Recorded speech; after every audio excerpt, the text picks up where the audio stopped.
தமிழ் சினிமாவில் முன்னணி நடிகர்களுள் ஒருவர் விக்ரம். இவர் நடிப்பில் பா ரஞ்சித் இயக்கத்தில் சமீபத்தில் வெளியான படம் தங்கலான்.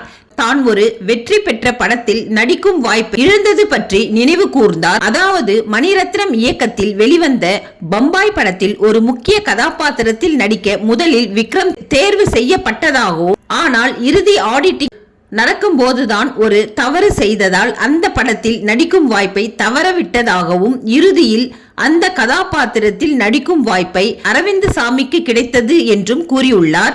மேலும் இந்த படத்தில் நடிக்கும் வாய்ப்பை இழந்த பிறகு நான் மிகவும் வருத்தப்பட்டு 2 மாதங்களுக்கு மேல் அழுதேன் எனவும், மணிரத்னம் சார் படத்தில் நடிக்க வேண்டும் என்பது தனது கனவாக இருந்தது என்றும், தற்போது அவர் இயக்கத்தில் ராவணன் படத்திலும் பொன்னியின் செல்வன் முதல் மற்றும் 2ஆம் பாகத்தில் முக்கிய கதாபாத்திரத்தில் நடித்து தனது நீண்ட நாள் கனவை பூர்த்தி செய்ததாகவும் விக்ரம் பகிர்ந்து கொண்டார்.